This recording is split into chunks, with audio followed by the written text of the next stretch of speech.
Friends, நம்ம இந்த வீடியோவில் பார்க்க போகிறது என்னன்னு பார்த்தீங்கன்னா 6th standard 3rd term Tamil புக்கில் இருக்கக்கூடிய மொழியை ஆள்வோம் அப்படிங்கிற டாபிக், மொழியோடு விளையாடுவோங்கிற டாபிக். ஸோ 6th 3rd termல வந்து 3 இயல் இருக்கும். ஒவ்வொரு இயலோட முடிவுலையும் இந்த மொழியை ஆள்வோம் அப்படிங்கிறது கொடுத்துருப்பாங்க. ஆல்ரெடி 6th ஃபர்ஸ்ட் டேர்முக்கும் செகண்ட் டேர்முக்கும் மொழியை ஆள்வோம்ங்கிறது பார்த்தோம். ஸோ அதுவும் வந்து ஒரு பிளேலிஸ்ட் கிரியேட் பண்ணி வீடியோஸ் கொடுத்துருக்கோம். ஸோ இன்னைக்கு 3rd ஸ்டாண்டர்டுக்குரியது பார்க்கலாம். ஃபர்ஸ்ட் இயலுக்குரியது மொழியை ஆள்வோம்ல இதெல்லாம் விட்டுருங்க. இங்க பாருங்க, கீழ்காணும் பத்தியை படித்து வினாக்களுக்கு விடை எழுதுக அப்படின்னு கொடுத்திருக்காங்க.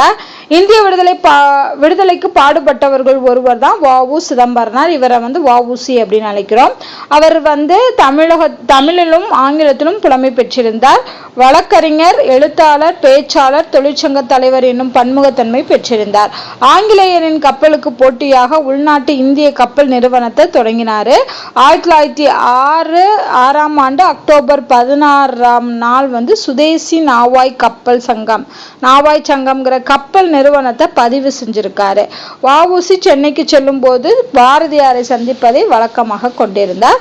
மேலும் பாரதியார் பாடல்களை விரும்பி கேட்பார். ஸோ இதான் வந்து கொடுத்துருக்காங்க. இதுல இருந்து 5 கேள்விகள் கேட்டிருக்காங்க. அதுக்கு நம்ம பதில் எழுதலாம்.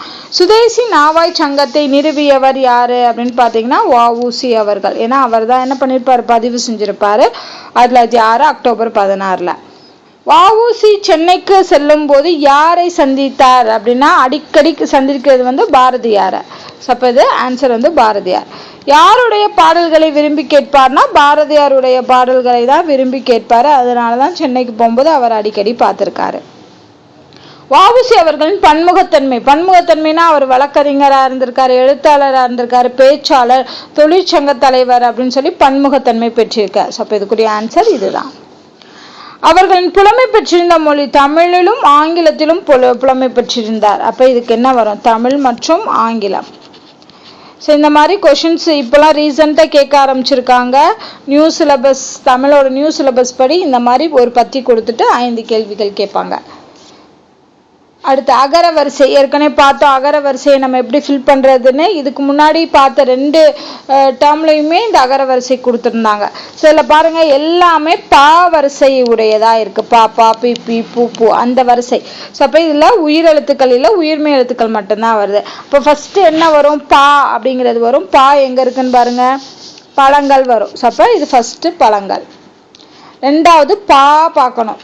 பால என்ன இருக்கு, பாரதம் இருக்கு. ஸோ அப்போ அதை எழுதிடலாம், பாரதம். பாப்பா பி, பிங்கிறதுல பின்னிரவு அப்படின்னு வந்திருக்கு. ஸோ அப்போ பின்னிரவு அடுத்து வரும். அடுத்து என்ன வரும், பீ வரும். ஸோ பீலிங்கிறது வரும். அடுத்து பூ, புதுமை. அடுத்து பூ, பூல என்ன இருக்கு, பூமி இருக்கு. ஸோ பூ. அடுத்து ஒத்த கொம்பு போட்ட பே வரும், பெண்கள் வருது. ஓகேவா. அடுத்து பேருந்து,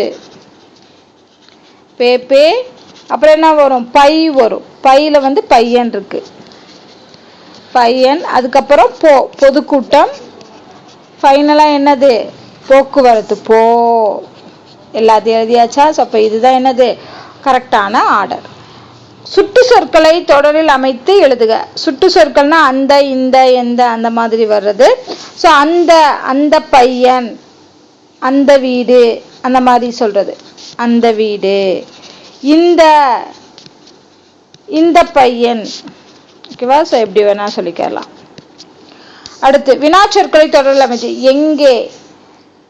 எங்கே சென்றாய், எங்கே சென்றாய்ன்னு எழுதலாமா, கொஸ்டின் கேட்கறது. எங்கே சென்றாய், எங்கே சென்றாய். ஏன் இதை செய்தாய், எப்படி வேணா கேட்கலாம். ஏன் இங்க வந்தாய், எப்படி வேணா கொஸ்டின் கேட்கலாம். யார் இவர், யார் இவர்னு கேட்கறது. அடுத்து எப்படி இருக்கிறாய் கேட்கலாமா, எப்படி இருக்கிறாய். ஸோ இதெல்லாமே வினாக்களாக கேட்கறது. அடுத்து மொழியோடு விளையாடுவோம். இதில் பாருங்க, எனக்கு அப்படிங்கிறத உண்டோடையும் இல்லையோடையும் சேர்த்து எனக்குண்டு எனக்கில்லைன்னு எழுதியிருக்காங்க. ஸோ இதே மாதிரி நம்ம என்ன பண்ணணும், வடக்கு பந்து பாட்டுக்கள். வடக்குண்டு அப்படின்னா வட இக்கு இண்டு, இந்த ஊவை மட்டும் ரிமூவ் பண்ணிட்டு வடக்குண்டுன்னு எழுதலாம். பந்துண்டுக்கும் அதே மாதிரி தான், பா இந்து இண்டு, பந்துண்டு. பாட்டுண்டு, பாட்டு இண்டு பாட்டுண்டு இதுதான். ஸோ இது எல்லாத்துலேயுமே அந்த ஊர் மூவ் பண்ணிட்டு சேர்த்து எழுதுற வேண்டியதான். இல்லைக்கு பாருங்க வடக்கில்லை. ஸோ வடக்கு கீயா மாறிடும். கூ வந்து கீயா மாறும், வடக்கில்லைன்னு மாறிடும். பந்தில்லை அதே மாதிரி தூ வந்து தீயா மாறிடும். ஸோ பந்தில்லை. அதே மாதிரி பாட்டில்லை பாட்டி இல்லை தீயா மாறிடும். ஓகேவா? ஸோ இதுக்கு முன்னாடி இதே மாதிரி உண்டு இல்லை வச்சு போன டேர்ம்லையும் கொடுத்துருந்தாங்க. கட்டங்களில் உள்ள சொற்களை கொண்டு தொடர்களை உருவாக்குக. பாரி வீட்டுக்கு வந்தான்னு சொல்லணும். ஏன்னா பாரிங்கிறது ஆண்பால், அப்ப இது வரும் வந்தான். எழிலி வீட்டுக்கு வந்தாள் பெண்பால். மாணவர்கள் வீட்டுக்கு வந்தார்கள் பலர்பால். மாடு வீட்டுக்கு வந்தது. மாடுங்கிறது அக்ரிணை. ஓகேவா? அது மட்டும் இல்லாம ஒருமையில சொல்லணும்னா வந்ததுன்னு தான் சொல்லணும். மாடுகள் வீட்டுக்கு வந்தன. இது பன்மையில வருது. மாடுகள்னால வந்தனன்னு எழுதணும். அடுத்து இது கடைசியில படிப்போம் பயன்படுத்துவோம் அப்படிங்கிறதுல நாட்டுப்பற்று பேட்ரியாட்டிசம். பேட்ரியாட்டிசம்னா நாட்டுப்பற்று தேசபக்தி அப்படின்னு சொல்றது. கலைக்கூடம்னா ஆர்ட் கேலரி. ஆர்ட் கேலரிங்கிறது கலைக்கூடம். மெய்யுணர்வு நாலேஜ் ஆஃப் ரியாலிட்டி. உண்மையில என்ன நடக்குதுங்கிறத பத்தின அறிவு, அதுதான் வந்து மெய்யுணர்வுன்னு சொல்றோம். இலக்கியம் லிட்ரேச்சர். இலக்கியம் என்பது லிட்ரேச்சர். அடுத்து குறிப்புகளை கொண்டு கதை எழுதுக தேவையில்லை. அகராதியை பயன்படுத்தி பொருள் தருக. ஓகேவா? கருணை. கருணைனா என்னது? இரக்கம்னு சொல்லலாம். கருணைனா இரக்கம்னு சொல்லலாம். அச்சம் பயம். ஆசை. ஆசைனா என்னது? விருப்பம். விருப்பம் சொல்லலாமா? எச்சம். எச்சம்னா என்னது? மீதின்னு சொல்லலாம். மிச்சம் இருக்கிறதா மீதி. ஒப்பு. ஒப்புனா சேர்க்கிறது. இணை. இணைன்னு அல்லது கம்பேர் பண்றது தானே ஒப்பு. அப்ப இணை. இணை வைத்தல் அப்படிங்கிறது. கீழ்காணும் பெயர் சொற்களை அகர வரிசையில் அகைன் அகர வரிசையில் எழுத சொல்லியிருக்காங்க. இங்க பாருங்க, இதுல என்ன இருக்கு? உயிரெழுத்துக்களும் வந்திருக்கு, உயிர்மை எழுத்துக்களும் வந்திருக்கு. அப்ப ஃபர்ஸ்ட் நம்ம என்ன பண்ணணும்? உயிரெழுத்துக்கள் என்னென்ன இருக்கோ அதை வரிசைப்படுத்துங்க. உயிரெழுத்தை பொறுத்த அளவுக்கு ஆசிரியரும் ஓனானும் மட்டும்தான் இருக்கு, மற்றதெல்லாம் இல்லை. அப்ப ஃபர்ஸ்ட் என்ன வரும்? ஆசிரியர் வருவாங்க, அப்புறம் வந்து ஓனான் அப்படிங்கிறது வரும். இது ரெண்டு வந்து உயிரெழுத்துக்கள்ல வந்துடும். ஸோ அப்போ அடுத்து பாருங்க, இது ரெண்டையும் அடிச்சிடலாம். அடுத்து கா வரிசை வருதான்னு பாருங்க. கா வரிசையில எஸ் கிளி இருக்கு. அப்போ கிளி ஃபர்ஸ்ட் வரும். கா ஙா சா. சா இருக்கா? இல்லை. காங்க சா ஞா டா நா தா. தா இருக்கு. தையல். அடுத்து பா பழம். அப்புறம் பூனை இருக்கு. பா வரிசையிலே பூனை இருக்கு. பாப்பா. பாக்கு அப்புறம் மா. மாலை பாருங்க, மனிதன் இருக்கான். அடுத்து வந்து மானும் வருது, மாணவனும் வருது. ஸோ அப்போ ஃபர்ஸ்ட் எழுத்து ஒன்றா இருந்துச்சுன்னா ரெண்டாவது எழுத்தை பார்க்குறோம். ரெண்டாவது எழுத்துல இன்னு வருது, நான் வருது. அப்போ நான் உள்ளதான் ஃபர்ஸ்ட் வரும். ஸோ அப்போ மாணவன் முதலில் வரும், அதுக்கப்புறம் தான் மான் வரும். ஓகேவா? அடுத்து ஸோ இதை அடிச்சிடலாம். பா மா யா. தையலும் சொல்லியாச்சுல. சாரி, தையலுக்கும் தேனியும் ஒன்று இருக்கு. அப்ப தையலுக்கு முன்னாடியே தேனி வந்திருக்கணும். தே தை அப்படித்தானே வரும். அப்ப தேனி ஃபர்ஸ்ட், அதுக்கப்புறம் தையல். அப்ப இதை அடிச்சிட்டோம்னா கடைசியில வௌவால். வா வரிசை. ஸோ இதுதான் கரெக்டான வரிசை. அடுத்து பாருங்க, கட்டங்களில் மறைந்துள்ள 4 வகை சொற்களை எழுதுக. ஃபர்ஸ்ட் 4 வகை சொற்கள் என்னென்ன அப்படின்னு பாத்தீங்கன்னா பெயர்ச்சொல், வினைச்சொல், இடைச்சொல், உரிச்சொல். இது 4 தான் 4 வகை சொற்கள். குமரன் அப்படிங்கிறது பெயர்ச்சொல். ஸோ அது மட்டும் இல்லாம வேற என்ன வருதுன்னு பாருங்க. குமரன் இல்லாம வேற எது பெயர்ச்சொல் வருது அப்படின்னா குமரன் வந்துருச்சு. ஸோ அப்போ இதை அடிச்சிடலாம். பெயர்ச்சொல் வேற என்ன இருக்கு? மாடு இருக்கா? ஸோ மாடு எழுதலாம். வேற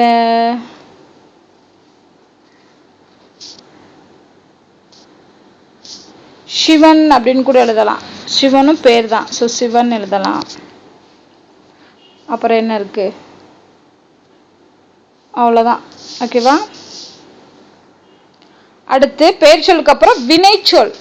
வினைச்சொல் அப்படின்னா என்ன வரும்? இன்னொன்று நகரம் இருக்கு. நகரமுமே வந்து பெயர் சொல்ல வரும். நகரம். பேருந்து,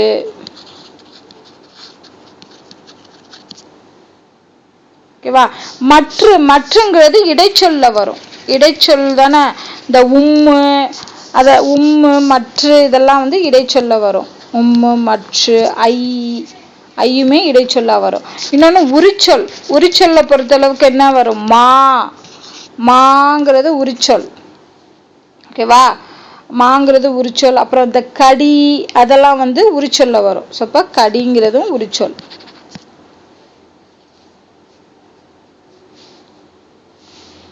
வினைச்சொல்ல பொறுத்தளவுக்கு வந்தான், போனான் அந்த மாதிரி வர்றது. ஸோ அந்த மாதிரி ஏதாவது இருக்கு. நடக்கிறான் இருக்கு. ஸோ அப்போ நடக்கிறான் என்பது வினைச்சொல், ஓகேவா. இந்த மாதிரி கொடுத்து கேட்டாங்கன்னா எழுதிடலாம்.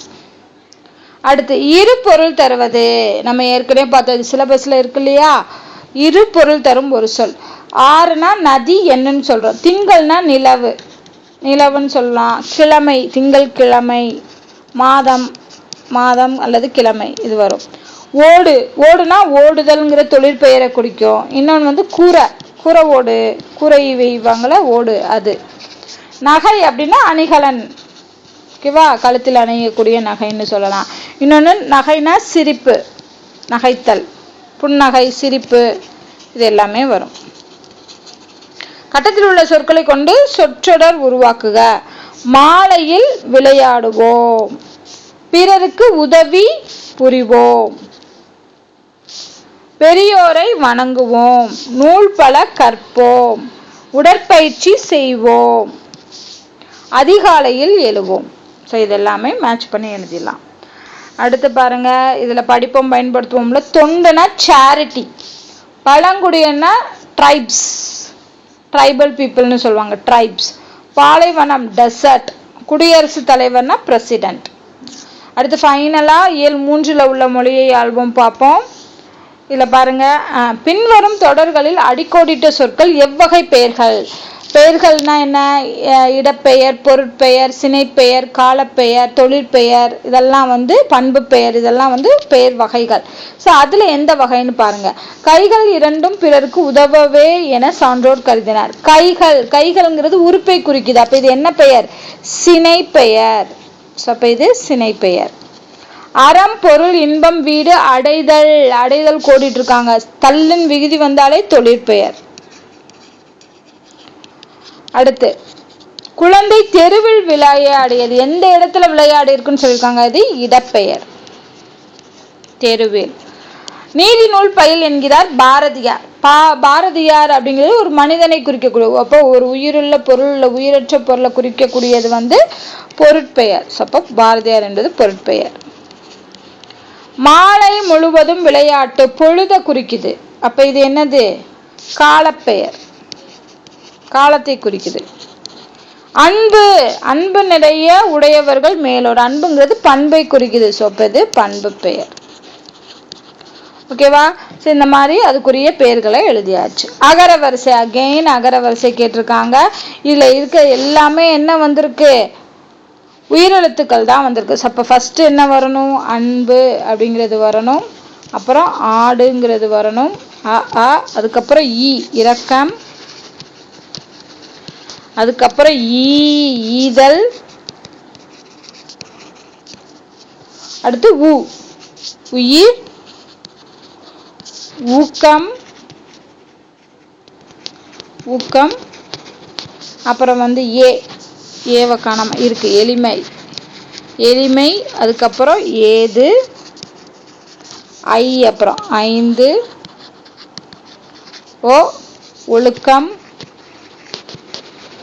அதுக்கப்புறம் ஓசை, அப்புறம் அவ்வை. அப்ப இது உயிரெழுத்துக்கள்ல இருக்க எல்லா லெட்டர்ஸுமே கொடுத்துருக்காங்க. அப்படிங்கிறப்ப ஈஸியா நம்ம எழுதிடலாம். மொழியோடு விளையாடு. கட்டடங்கள் உள்ள சொற்களை கொண்டு தொடர்களை உருவாக்குக. நேற்று எங்கள் ஊரில் மழை பெய்தது என அது இறந்த காலம். இன்று எங்கள் ஊரில் மழை பெய்கிறது நிகழ்காலம். நாளை எங்கள் ஊரில் மழை பெய்யும் எதிர்காலம். அதுக்குரிய சொற்களை எழுதியாச்சு.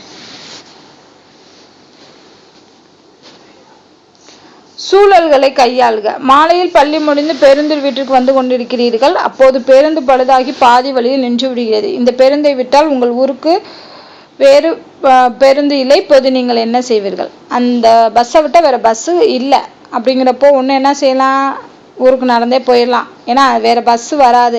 இல்லைன்னா யார்கிட்டையாவது ஹெல்ப் கேட்கலாம். யாராவது தெரிஞ்சவங்க போனாங்கன்னா அவங்க பைக்லேயோ கார்லேயோ ஏறி போகலாம். இல்லைன்னா வீட்டுக்கு ஃபோன் பண்ணி சொல்லலாம். அதுவும் சம்டைம்ஸ் ஏன்னா வீட்டிலேருந்து ஆள் வந்து கூட்டிகிட்டு போவாங்க இருக்கலாம். ஆள ஆரம்பித்து விடுவேங்கிறது அது பண்ண முடியாது. அது பண்ணி பிரயோஜனம் கிடையாது. அடிச்சொல்லுடன் எழுத்துக்களை சேர்த்து புதிய சொற்களை உருவாக்குக. அறி அப்படின்னா அறிக, அறிந்து, அறிஞர், அறிவியல், அறிவிப்புன்னு எழுதியிருக்காங்க. அதே மாதிரி பார், பார்னா பார்க்க, பார்த்து,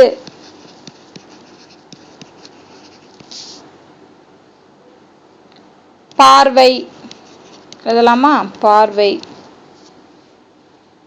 பார்த்த,